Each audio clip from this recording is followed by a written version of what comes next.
Bismillahirrahmanirrahim. Hello everyone, this is Syed Malik, and in this video you're going to have quick revision of intermediate first year economics. Now let us discuss about the law of diminishing marginal utility and its limitation. पहले हम इसको introduction देखेंगे, right? अब इसमें बोल रहा क्या, law of diminishing marginal utility को ओरिजिनली एक्सप्लेन करने वाले कौन थे? Professor H.H. गॉसन। और इन्होंने ये लॉ को कब एक्सप्लेन करे? In the year 1854। उसके बाद क्या हुआ? Professor Alfred Marshall law of diminishing marginal utility को ज़्यादा साइंटिफिक मैनर में एक्सप्लेन करें, राइट? ये हो गया इसका इंट्रोडक्शन। इंट्रोडक्शन में क्या लिखा हुआ है? The law of diminishing marginal utility was originally explained by Professor H.H. Gosson in the year 1854 and later it was developed by Professor Alfred Marshall in a more scientific manner. अब इसके बाद हम इसका स्टेटमेंट देखेंगे। अब statement में क्या बताया? देखो, the law of diminishing marginal utility explains the consumer behavior when he is interested to consume a single commodity. That means as he consume more and more unit of a same commodity, the satisfaction gradually decreases. Simple and easy. अगर एक consumer, ठीक है, एक commodity consume करने को ready हो गया, तो जैसे जैसा उन्हें कंज्यूम करते जाएगा तो उसका सेटिस्फैक्शन कम होते जाएगा। लुक वेरी केयरफुली, क्या बोल रहा है? कंज्यूमर के बिहेवियर को ये लॉ एक्सप्लेन करता कब?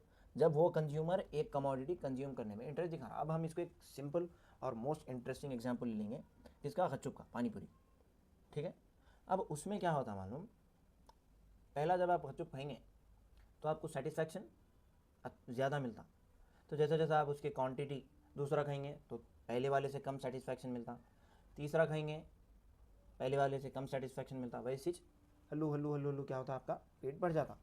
तो this law explains the same when he is interested to consume a single commodity.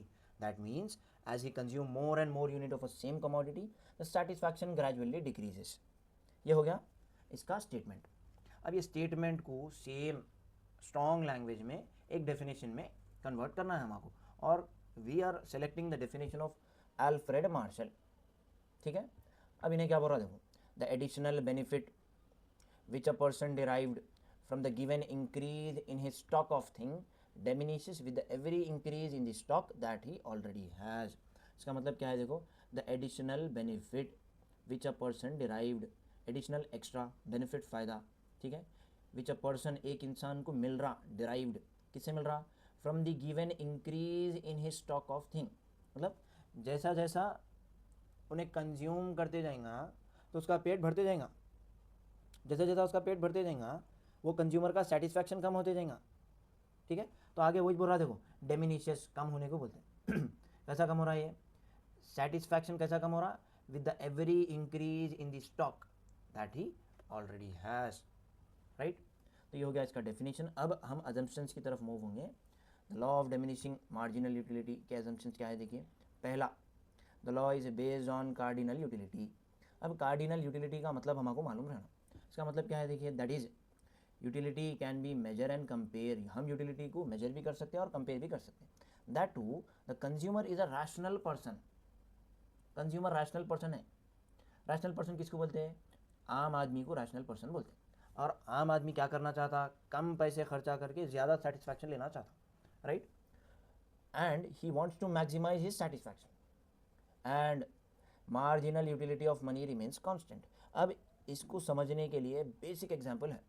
अब हम रिसेंटली एग्जाम्पल क्या लिए थे? पानीपुरी, गपचुप का, राइट। अब पूरा जब आप खा लेंगे, ख़त्म कर देंगे, पैसे दे देते, उससे पहले एडिशनल या तो आप एक मीठा गपचुप लेते उसके पास से, या तो पानीपुरी, राइट, या तो पानी लेते। तो ये एडिशनल है, इसके बाद से आपको पैसे पे करने की ज़रूरत नहीं है, राइट। तो इन्हें क्या बोल रहा? देखो, marginal utility of money remains constant, extra पैसे देना नहीं पड़ता, ठीक है। Now we are done with the first assumption. उसके बाद देखो, units of commodity are identical units. Identical मतलब एक जैसे रहते, आप किधर जाते जाओ आप, ठीक है। अब हम जो एग्जांपल लिए थे उसकी यूनिट्स हर जगह के एक जैसे रहते, आइडेंटिकल, कुछ क्या बोलते हैं? सिमिलर, सेम, ठीक है। It is possible to divide units into small parts. आप साबित खाते खा लो या फिर उसको चूर के खा लो, टुकड़ों में भी फ़र्क नहीं पड़ता। हमारे अजम्पशंस के हिसाब से हम जो भी कमोडिटी अज्यूम करे उसको डिवाइड कर सकते हैं बोल रहा है. It is possible to divide units into small parts. And after that there is no time gap between one and another consumption of unit. Law के हिसाब से आप एक यूनिट खाए, ठीक है, एक यूनिट कंज्यूम करें, फिर इंस्टेंट दूसरा कंज्यूम करना, फिर तीसरा, फिर चौथा, तो ही आपका पेट भरता उधर, तो ही सेटिस्फैक्शन फुल हो जाता, राइट. अगर आप टाइम गैप देंगे 10 अब खा रहे हैं, फिर 1 घंटे के बाद, 3 घंटे के बाद, no, there is no time gap between one and another consumption of unit. Then after that utility is independent. अब आपकी यूटिलिटी इंडिपेंडेंट है, इसका मतलब क्या है. अब मैं आपको चैलेंज देता हूँ, 1000 यूनिट्स कंज्यूम करो बोलता हूँ. आप क्या करते हैं, 15-20 दोस्तों को ला लेते, खा लेते पूरे मिलकर. बट इधर आप अपने फ्रेंड्स पे डिपेंड हो जा रहे हैं. डिपेंडेंसी नहीं है, यूटिलिटी इज़ इंडिपेंडेंट. आपको टास्क दिए तो आपको अकेले करना है, आप किसी और की मदद नहीं लेना इसमें, ठीक है. तो इस हमारा लॉ एप्लीकेबल होता, नहीं तो ये लॉ एप्लीकेबल नहीं होता. Units of commodity are not like rare units. Rare मतलब बड़ी मुश्किल से मिलने वाली चीज़ों को बोलते हैं. तो ऐसे यूनिट्स बड़ी मुश्किल से नहीं मिलते, तो जो रेयर है उसके ऊपर हमारा लॉ अप्लाई नहीं होता, राइट. अब हम लॉ को एक्सप्लेन करेंगे. अब इन्हें क्या बोल रहा है देखो, before explaining the law we have to know about total utility and marginal utility. अब टोटल यूटिलिटी किसको बोलेंगे देखो, the total physiological satisfaction which a consumer derived from consuming all the units of the commodity. एक commodity के 10 units है for example, वो पूरे 10 के 10 कंज्यूम करने के बाद जो सेटिस्फैक्शन मिल रहा आपको उसको टोटल यूटिलिटी बोलते हैं. अब इसका एक फॉर्मूला है, इसको पढ़ते क्या देखो, T U N is equals to F of Q, ठीक है, लिखेंगे ऐसा इसको. Then after that marginal utility. अभी मैं मार्जिनल का क्या एग्जांपल दिया था आपको, marginal utility of money remains constant. इधर बोला देखो, it is the additional utility, ठीक है, derived from consumption of one more additional unit. पूरे टोटल यूनिट्स कंज्यूम करने के बाद एडिशनल यूनिट जब आप कंज्यूम करें उसका अलग सेटिस्फैक्शन है, राइट. पेट भरने के बावजूद भी जब आखिरी में जब आप पानी या तो क्या बोलते हैं उसको पपड़ी या फिर मिठा का जब लेंगे आप, तो उसका सेटिस्फैक्शन एक अलग है हटके. तो वही बोल रहा है, it is the additional utility derived from consumption of one more additional unit, ठीक है. अब इसको एक्सप्रेस कैसा करते हैं देखो, M U N is equals to delta T U by delta Q. इसको पढ़ते क्या हम, delta T U total utility है और क्यू हमारी क्वांटिटी है, राइट. अब simple and easy table draw करना है. टेबल के 3 कॉलम्स हैं, X, units of x, total utility और मार्जिनल यूटिलिटी. मैं अक्सर मेरे स्टूडेंट्स को क्या बोलता हूँ मालूम, ये दोनों में से टोटल यूटिलिटी और मार्जिनल यूटिलिटी में से एक कॉलम याद कर लो बोलता हूँ मैं. बहुत इजी वाला कौन सा है, ये मार्जिनल यूटिलिटी. 40, 30, 20, 10, 0, -10. ये अब ये जब आप याद कर लेंगे तो टोटल यूटिलिटी के फिगर्स आसानी से लिख सकते हो. कैसा देखो, ये 40 लिख डालो, 40 + 30 70 हो जाता, 70 + 20 90 होता, 90 + 10 100 हो गया, 100 + 0 100, 100 - 10 90. ये इसके फिगर्स ऐसा आ गए, ठीक है. टोटल 6 यूनिट्स हम एज्यूम कर रहे हैं, यूनिट्स ऑफ एक्स. अब इसको हम एक्सप्लेन करेंगे. From the above table we observe that the consumer satisfaction. अब ये मार्जिनल यूटिलिटी को हम क्या बोले, consumer satisfaction goes on decreasing, कम होते जा रहा करते फ्रॉम एन एडिशनल यूनिट. तो जैसा जैसा आप यूनिट कंज्यूम करते जाएंगे तो आपका पेट भरते जाएगा, तो उसको बोले कंज्यूमर सेटिस्फैक्शन. और हम इधर उसको मार्जिनल यूटिलिटी एज्यूम कर रहे हैं. तो इन्हें इधर क्या बोल रहा है देखो, from an additional unit. And इसके साथ साथ अगर हम टोटल यूटिलिटी को देखें तो क्या हो रहा, total utility increases at diminishing rate. Marginal utility जो रेट से कम हो रही ना, वो रेट से टोटल यूटिलिटी बढ़ रही बोल रहा है. तो 40 + 30 70, 70 + 20 90. तो ये रेट को हम बोलेंगे डिमिनिशिंग रेट, ठीक है. और आखिरी में क्या बोला देखो, and becomes maximum at 5th unit. अब 5th यूनिट पे देखो टोटल यूटिलिटी मैक्सिमम है और मार्जिनल यूटिलिटी 0 है. तो इसका क्या मतलब हुआ, पेट भर गया, एक कमोडिटी की ज़रूरत पूरी हो गई. दिस रिप्रेजेंट, क्या कहाँ लिखा हुआ है, हाँ, and becomes maximum at 5th unit. At this point marginal utility becomes 0. This represent a want for a commodity is totally satisfied. If any increase in the unit after 5th unit, 5th unit के बाद अगर एक unit अगर आप consume करें तो क्या होता, result in decreasing of total utility and marginal utility becomes negative. 6 unit पे देखो टोटल यूटिलिटी 90 हो गई और मार्जिनल यूटिलिटी नेगेटिव हो गई -10, राइट। अब इसके बाद देखेंगे हम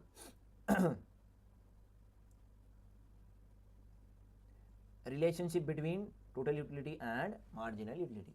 अब इसके टोटल यूटिलिटी और मार्जिनल यूटिलिटी के बीच में क्या रिलेशनशिप है? पहला, if total utility is positive, total utility positive है तो क्या होता? Marginal utility, sorry, if marginal utility is positive then total utility increases. If marginal utility is 0 then total utility will be maximum. If marginal utility is negative then total utility decreases. Simple. Marginal utility positive है तो total utility बढ़ती बढ़ रही इधर। Marginal utility 0 हो गई तो total utility maximum हो जाती। मार्जिनल यूटिलिटी अगर नेगेटिव हुई तो टोटल यूटिलिटी डिक्रीज हो जाती। 90 हो गई, देखो, राइट, डन। अब इसके बाद हम ड्रॉ करेंगे ग्राफ। अब ये ग्राफ को ड्रॉ करना बहुत आसान है। ये पॉइंट जो हम अज्यूम करें ना, उसको एक एक्स एक्सेस वाई एक्सेस पे ग्राफ ले लो, ठीक है। अब हम क्या करेंगे, टोटल यूटिलिटी और मार्जिनल यूटिलिटी को वाई एक्सेस पे कंसीडर करेंगे, ठीक है, और 0 to 100 रहेगा इसका 10-10 के फ्रीक्वेंसी के साथ। और हम एक्स एक्सेस पे यूनिट्स ऑफ एक्स कंसीडर करेंगे, ठीक है। अब यूनिट्स ऑफ एक्स कितने हैं? 6 है, राइट। देखो फर्स्ट यूनिट पे टोटल यूटिलिटी 40 है, इधर यूनिट 1 पे आ जाओ, 40 का ने डॉट लगा डालो। फिर यूनिट 2 पे आओ, 70 का ने डॉट लगाओ। यूनिट 3 पे आओ, 90 का ने डॉट लगाओ। यूनिट 4 पे आओ, 100 पे डॉट लगाओ। और यूनिट 5 पे आओ, 100 पे डॉट लगाओ। यूनिट 6 पे आओ, 90 पे डॉट लगाओ, ठीक है। अब ये डॉट्स लगाने के बाद आप क्या करो, फ्री हैंड से कर्व उतार डालो, पूरे डॉट्स को मिला डालो तो एक कर्व आती। सिमिलरली टोटल यूटिलिटी का हो गया। अब हम मार्जिनल यूटिलिटी का देखेंगे। 40 यूनिट 1 पे है, 30 यूनिट 2 पे है, 20 यूनिट 3 पे है, 10 यूनिट 4 पे है। अब आप मार्किंग कर डालो, प्लॉट करो पॉइंट्स को ग्राफ पे, ठीक है। यूनिट 1 पे 40, यूनिट 2 पे 30, यूनिट 3 पे 20, यूनिट 4 पे 10, यूनिट 5 पे 0 इधर है, बिल्कुल टच होता लाइन को, ठीक है। यूनिट 6 पे 10 -10। प्लॉटिंग हो गई बाद, अब इधर जिधर टोटल यूटिलिटी मैक्सिमम है और मार्जिनल यूटिलिटी जिधर एक्स एक्सेस को टच कर रही, दोनों 5th यूनिट पे हो रहा, एक लाइन ड्रॉ कर डालो इधर और ये पॉइंट को बोलो ए, ठीक है। इधर टोटल यूटिलिटी लिख दो और इधर मार्जिनल यूटिलिटी। अब इधर हम देखेंगे, in the above graph we represent unit of commodity on X axis and total utility and marginal utility on Y axis. अब इधर देखो, ये ग्राफ में हम जो भी करें ना उसको एक्सप्लेन करना है। It is very simple and easy. पहले क्या बोल रहा है, देखो, total utility curve increases at diminishing rate. Diminishing rate किसको बोलते हैं मैं समझाया आपको, ठीक है। उसके बाद देखो, this is due to decreasing of total utility, this is due to decreasing of marginal utility. इधर देखो, ये टोटल यूटिलिटी कर्व इंक्रीज हो रही है डिमिनिशिंग रेट से। ये कहीं क्यों हो रहा? मार्जिनल यूटिलिटी कर्व डिक्रीज होने की वजह से हो रहा, right. Total utility curve reaches maximum at point A, point A पे टोटल यूटिलिटी कर्व मैक्सिमम हो गई, राइट। और at this point marginal utility curve touches X axis. Same point पे अगर आप आके देखें तो ये मार्जिनल यूटिलिटी की जो कर्व है ना वो एक्स एक्सेस को टच हो रही पॉइंट ए पे, right. This represent, point A क्या रिप्रेजेंट कर रहा? अ want for a commodity is totally satisfied, ठीक है। दिस रिप्रेजेंट अ वांट है, ये अ want for a commodity is totally satisfied. Any increase in the unit after point A results in decreasing of total utility and marginal utility becomes negative. अगर point A के बाद एक भी unit बढ़ाया तो total utility बढ़ते बढ़ते कम हो गई और मार्जिनल यूटिलिटी नेगेटिव हो गई, राइट। अब इसके हम देखेंगे लिमिटेशंस। लिमिटेशन मतलब रुकावट। अब ये लॉ की हद है, लिमिट है। क्या है इसके limitations? Number 1, law does not apply on rare units. Rare जो बड़ी मुश्किल से मिलती चीज़, उसके ऊपर हमारा लॉ अप्लाई नहीं होता। उसके बाद marginal utility of money does not remains constant in the case of Mysore. Mysore किसको बोलते हैं मालूम? कंजूस को बोलते। कंजूस को कितना भी दियो बस नहीं होता, हल्लू एक थैली लेके उसके अंदर डालते रहता, तो कंजूस को हम क्या बोलेंगे? माइसर। तो marginal utility of money does not remain constant in case of miser. Simple सी बात है। हम एग्जाम्पल लिए थे गच्चुप का, पूरा खा लिए बाद एडिशनली एक बार आपको जो है सो पानी पूरी या मीठा गच्चुप कुछ भी देता उन्हें, पूछते गए तो देता नहीं देता उसके पैसे पूछता हूँ extra. And after that in case of drunkards law does not apply, ठीक है। अब जो शराबियाँ रहते हैं ना, उन लोगों के केस में लॉ अप्लाई नहीं होता, लोगों को कितना भी दे दो, लोग पीते जाते, लोगों का पेट नहीं भरता, right. Then after that in case of invisible commodities law does not apply. This was the explanation of the first question, that is law of diminishing marginal utility. The next video you're going to have the explanation of various methods of calculating national income. Till then, stay connected with Ranks, the Institute of Commerce. Thank you.